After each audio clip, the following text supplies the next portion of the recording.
Picture चालू करो बे। उठाने की कोशिश करती है। कांग्रेस के प्रवक्ता रविकांत जी हमारे साथ मौजूद हैं, उनसे मैं टिप्पणी ले लेती हूं। रविकांत जी, भारतीय जनता पार्टी उसके सहयोगी दलों का ये मानना है कि बार बार एसआईआर के मुद्दे पर आप बीजेपी को घेरेंगे तो ऐसा नहीं है कि जो मुसलमान वोट है वो आप लोगों की तरफ चला जाएगा एक तरफा, क्योंकि बिहार इसका उदाहरण है जहां पर एमआईएम ने भी शानदार परफॉर्मेंस करते हुए वहां पर 5 अपने विधायकों को जिता लिया। और अगर घुसपैठियों को बाहर निकालने की कोशिश हो रही है तो इसका तो स्वागत करना चाहिए। हमारे देश के लोगों का हक मारता है घुसपैठिया, तो इसको लेकर इतना विरोध क्यों है रविकांत जी?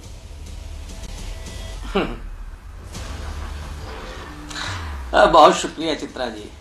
मुझे तो आश्चर्य हो रहा है कि आप इसमें मुसलमान कहां से लेकर के आ गए। और घुसपैठी अभी बिहार में थे, अब वो शिफ्ट कर रहे हैं उत्तर प्रदेश में, जहां योगी आदित्यनाथ कह रहे हैं कि हम डिटेंशन सेंटर बनाएंगे। और फिर यहाँ से वो अभी पश्चिम बंगाल का इलेक्शन है तो वहां भी चले जाएंगे, बाकी और राज्यों में इलेक्शन है वहां चले जाएंगे, लेकिन जहां चुनाव हो जाएगा वहां फिर नहीं मिलेंगे।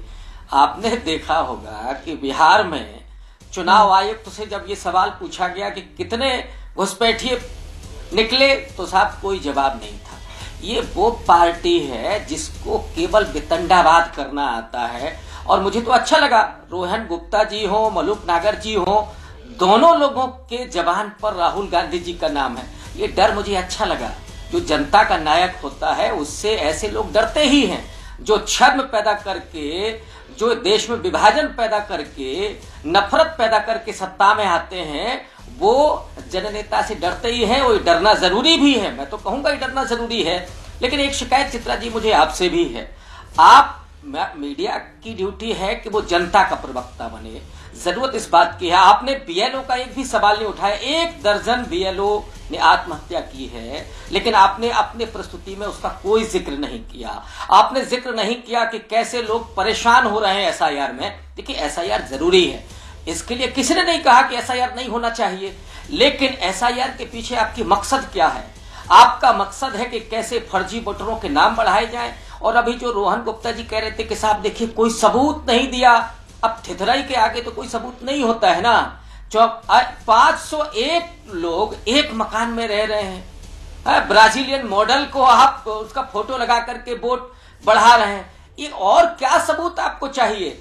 जवाब हम मांगते हैं चुनाव आयोग से, जवाब देती है बीजेपी। ये समझ में आता है ना कि खेल कहां चल रहा है। और इसलिए राहुल गांधी जी ने जिस बात को कहा कि ये वोट की डकैती चल रही है, चुनाव आयोग मिल करके बीजेपी के साथ वोट की चोरी करवा रहा है, वोट की डकैती डलवा रहा है, और इससे हम कहीं भी पीछे हटने वाला नहीं है।